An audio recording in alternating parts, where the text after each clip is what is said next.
Hello guys, now I will talk about proton NMR and 13 carbon NMR spectra, right? Question number 73, question आया था MP set 2017 में.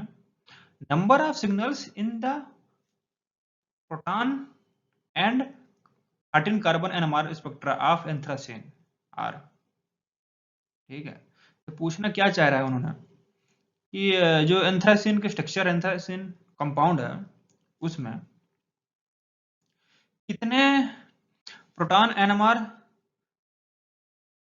Signal हैं और कितने carbon 13 NMR signal हैं, ये पूछना चाह रहा है. तो ऑप्शन में ABCD दिया हुआ है 3 4 4 5 5 6 6 7. तो इसका करेक्ट आंसर क्या है, चलिए देखते हैं. ठीक है, एंथ्रासीन स्ट्रक्चर है ना, इसमें 3 बेंजीन रिंग फ्यूज रहते हैं. ठीक, एंथ्रासीन स्ट्रक्चर है. इस स्ट्रक्चर को मैंने यहाँ पर ओपन करके ड्रा किया है इस तरह से ना, जिसमें कि कार्बन दिखाई दे रहे हैं, हाइड्रोजन दिखाई दे रहे हैं, सभी प्रोटॉन दिखाई दे रहे हैं. ठीक है, यहाँ पर डबल बॉन्ड कार्बन सब यहाँ पर प्रेजेंट है. एंथ्रासीन स्ट्रक्चर ये है. ठीक है, अब यदि हम बात करें प्रोटॉन एनएमआर की, तो ये हमें पता होना चाहिए कि जिस कंपाउंड का हम प्रोटॉन एनएमआर पता लगा रहे हैं, तो उस स्ट्रक्चर में कितने number of non equivalent proton हैं.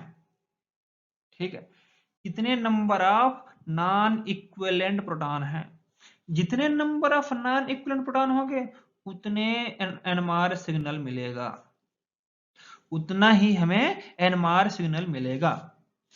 ठीक है, इस बात को हमेशा याद रखना पड़ेगा कि यदि स्ट्रक्चर में है ना, ये हमें देखना पड़ेगा वो जो स्ट्रक्चर है उसमें कितने नॉन इक्विवेलेंट प्रोटॉन है, नॉन इक्विवेलेंट प्रोटॉन.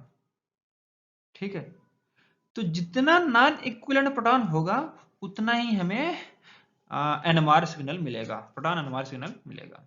ठीक, इस तरह से जो कार्बन होता है, ठीक है, उसमें नॉन इक्विवेलेंट कार्बन जितने होंगे, ठीक है, उतना हमें कार्बन के सिग्नल प्रोड्यूस होगा. ठीक है, तो इस स्ट्रक्चर में देखते हैं कि कितने नॉन इक्विवेलेंट प्रोटॉन हैं. कैसे,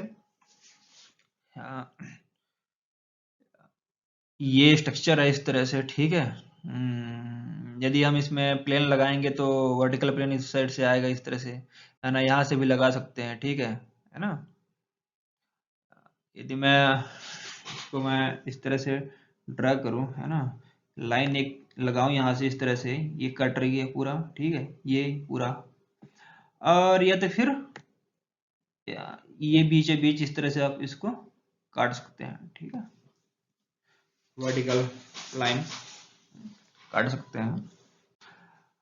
अब इसमें बहुत ही गौर से, बहुत ही इसमें मतलब विजुअलाइज करना है इस चीज को कि जो प्रोटॉन है, तो क्या वो प्रोटॉन उसके जैसा कोई दूसरा प्रोटॉन है जो कि सेम सिग्नल देगा, सेम वैल्यू मिलेगा. सिग्नल का मतलब उसकी वैल्यू सेम होगी, है ना. यदि वह 6.6 में दे रहा है ना, 5.5 में पीक दे रहा है. ठीक है, तो जो नॉन इक्विवेलेंट प्रोटॉन होंगे वो तो डिफरेंट होगा, लेकिन इक्विवेलेंट प्रोटॉन सेम वैल्यू देगा वहां पर. चलिए देखते हैं यहाँ पर, है ना. मैंने स्टार्ट किया यहाँ से A. ठीक है, HA मैंने इसको इंडिकेट किया, डिनोट किया है. ठीक है, जितने A है उन सभी हाइड्रोजन का, उन सभी प्रोटॉन का जो वैल्यू आएगा एनएमआर सिग्नल वो 1 होगा. ठीक है, उन सभी के लिए 1 सिग्नल मिलेगा हमें.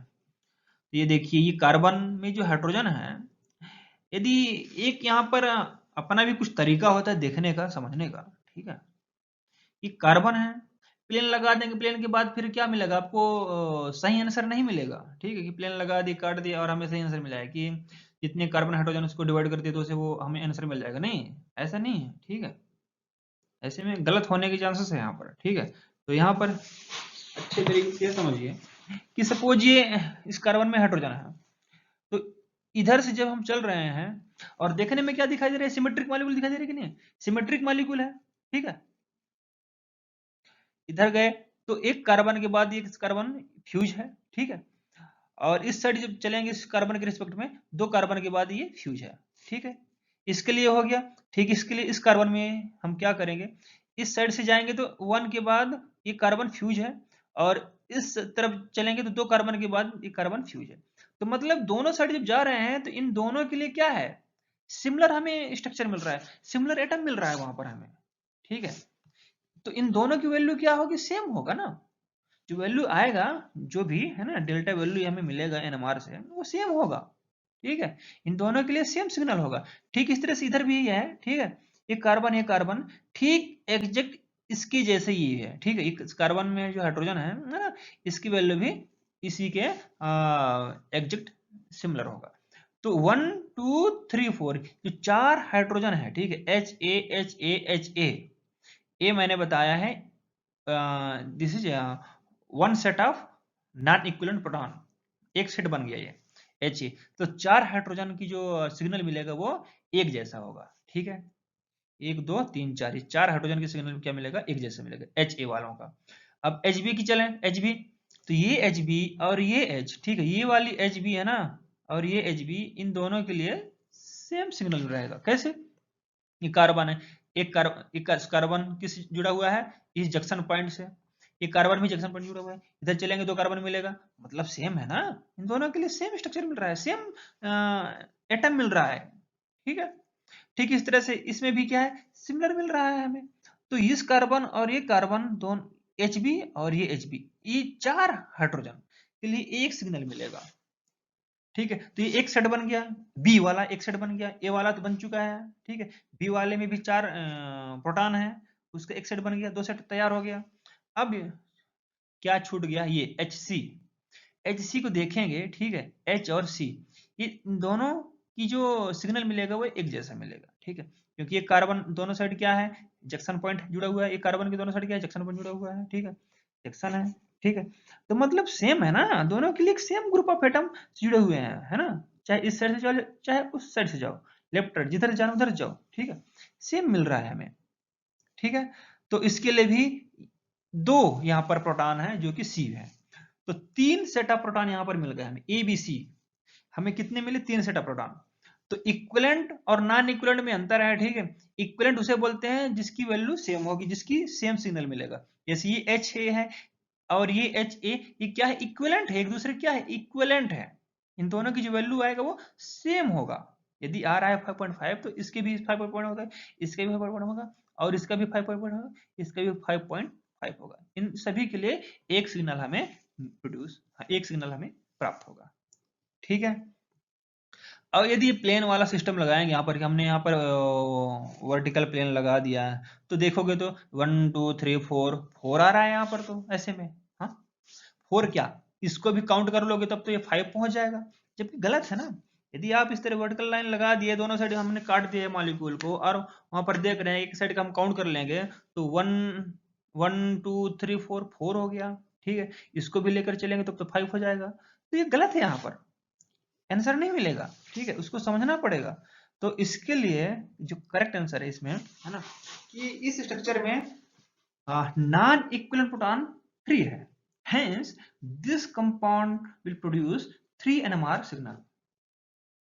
ये कंपाउंड हमें 3 प्रोटॉन NMR सिग्नल देगा, 3 प्रोटॉन NMR सिग्नल देगा, ठीक है। अब बात कर ले हम कार्बन NMR की, है ना, 13 कार्बन NMR जो हम करते हैं, रिकॉर्ड करते हैं। इसके लिए देख लीजिए,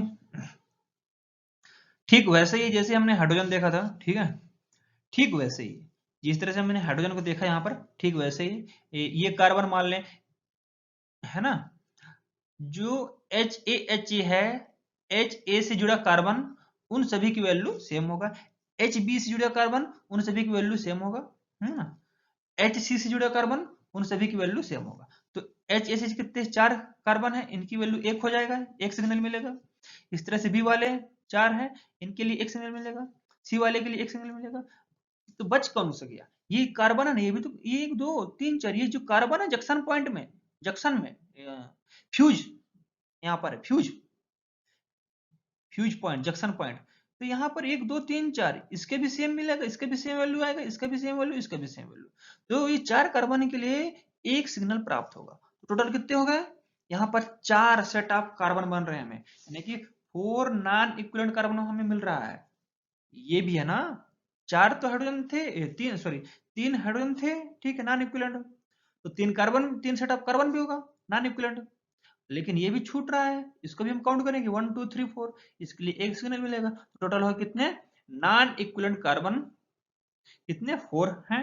hence this compound will show 4 carbon 13 NMR signal. इसका आंसर, ठीक है, कार्बन के लिए 4 है, कार्बन 13 NMR के लिए, और प्रोटॉन के लिए 3 रहेगा।